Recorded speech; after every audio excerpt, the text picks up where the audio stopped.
Hi everyone, welcome back to Creatively Crafted Life. This is Melanie. Thank you so much for joining me for another installment in my craft room organization clean with me series, and today we are tackling my middle bookshelf, primarily these two shelves here. It should not take me very long, so hopefully this will be a quick and short video. Sometimes you need some small wins to keep you motivated to continue on through the project, and that's what I'm looking for tonight. I just want to feel like I've accomplished a lot, even though it's not going to take me very long to do it. So let me talk about some of the bins in here. So I have a lot of these acrylic bins. They're just fridge bins, and I try and store some of my tools in them. So I've got my marble paints in here, which I'm not going to change. I've got embossing powders, small embossing powders in here, which I'm not going to change. I have in here the start of my shimmer powders, so I only have the Nouveau ones, but if I ever got like Brush O or whatever, they would go in here as well. And I've got a stray, sorry for the lighting, I've got a stray Twine that does not belong in there, so we'll pull that out. So I'm not going to touch those three, I'm just going to label them and we'll move on. Down here I've got all my alcohol inks, not going to touch those. These are my enamel dots, crystal drops, that kind of thing. I'm not going to touch those. And this is all the glitter. So again, I just need to make labels for these and we're going to call them done. Over here are the bins that I do want to go through. So in here I have card fronts and stuff that I've already started. I want to go through that. I've got some, what do you call it, daubers and stuff. I want to just quickly go through that.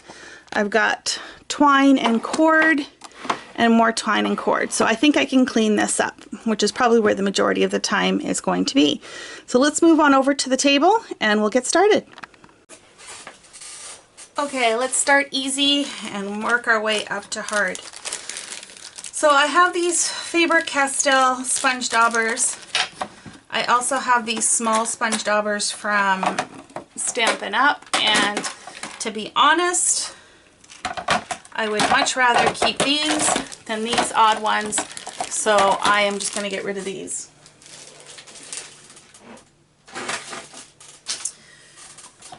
At this time, I don't think I have need of this bin, and so I'm just going to leave the sponge daubers in here. If and when this should ever change that this bin needs to be used for something else, I feel like I can move these somewhere else in the room fairly easily because they are in their own individual containers, and you know, I can move them without too much difficulty. So I'm going to call this one done.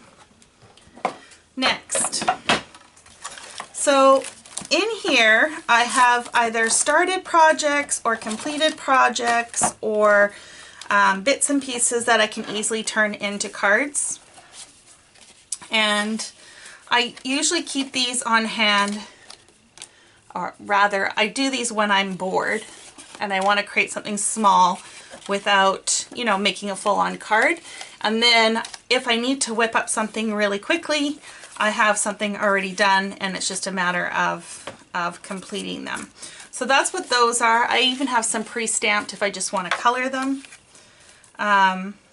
This one here is just a sentiment I could put on. I've got the starts of some card bases. I was playing around with geometrics. Just add a focal point or a sentiment, so I think I'm okay with that. I'm going to leave these out on the top. I also have bits and pieces of leftovers from testing and stuff like that that I thought would make some, I can do some die cuts or something out of that, so I'm okay with keeping those too. I've made a few cards using these already, and to be honest, none of these really terribly inspire me that much, so I think we will pass those on. And this is just some extra cardstock, so we'll put that in with my scraps. Again, another one I could quickly make a card out of. I had colored these medallions. I thought they would make a cute, I don't know if you can see, lighting's a little bit off. Make some cute cards out of that. So that's what I have there. This was a thank you from an Ellen Hudson, and I thought I could easily recycle that to make a card. Now these were some card kits that I got from a Stampin' Up! Demonstrator.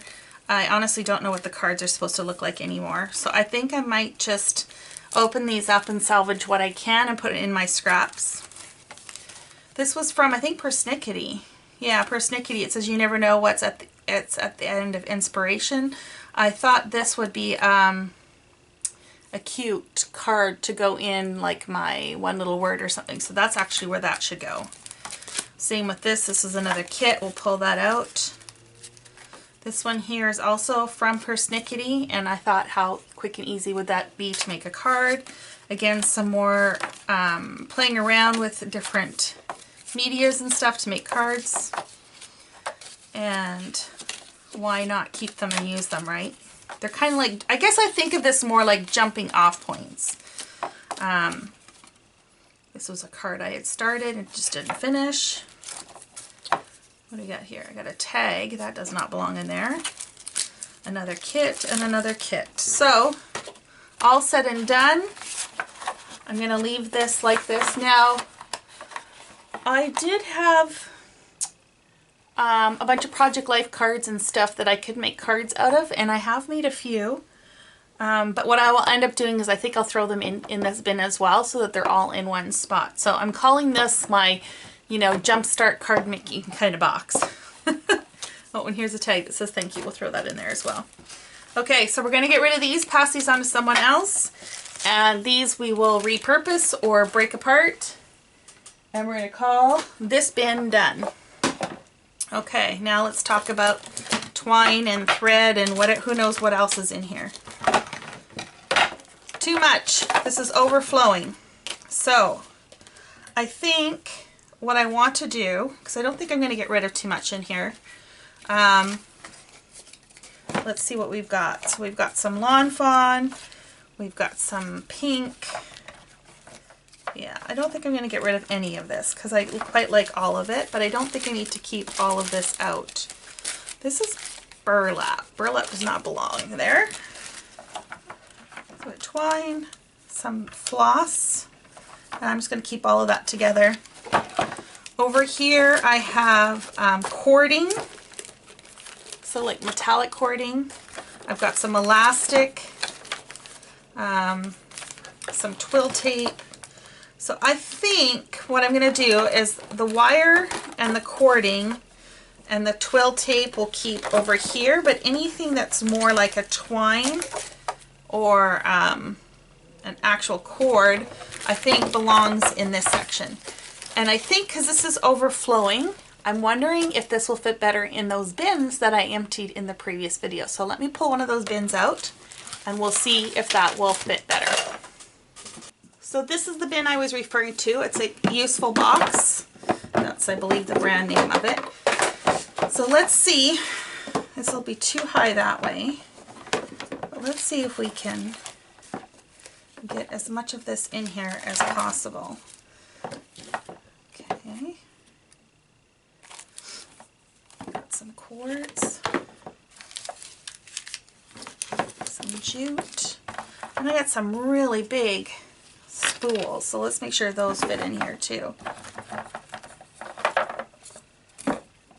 And I actually do use this a fair amount, especially the finer stuff. So I don't mind holding on to this at all. That's too tall. We'll throw that in that way. And basically I'm trying to go as vertical as possible, where possible. So let's tuck that in there. Meaning file stuff in vertically so that I can pull it out fairly easily. And I still will have to dig through it a little bit, and I think I'm okay with that.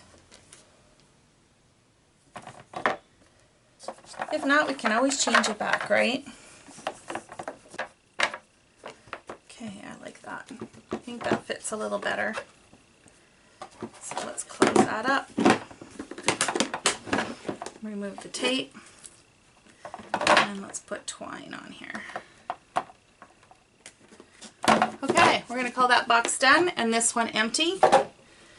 Now the question is, do I want to move this?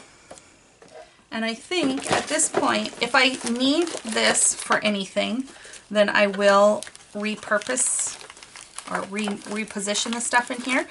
But for now, I think I'm okay with just leaving this as is. It's not overflowing and I can easily access what I need. So we're going to call this done. Oh, look at it. I have more. Good thing we put this in the bigger box, because I think we're going to need it all the space. Okay. There we go. Okay, so this box has been filled. This is going to go in the first bookshelf. This is going to go back where it was. I now have an empty bin here. I just need to label this with my new labeling system, and this is done as well. So that did not take me very long. It's something that I could just squeeze in an evening when I was a little bit tight pressed for time, which I am. I need to go and do some other things. So I highly encourage you to find a small win in your craft room today, something that you can do in, say, less than 15 minutes or even less than half an hour. That's not going to be too big of a project, but something that you can whip through and feel really glad that you accomplished it, and hopefully motivate you to tackle something else. Thank you so much for joining me today, and hopefully you will join me in my next installment in this series. If you haven't already, be sure to click on the subscribe button so that you don't miss out, and until next time, happy crafting.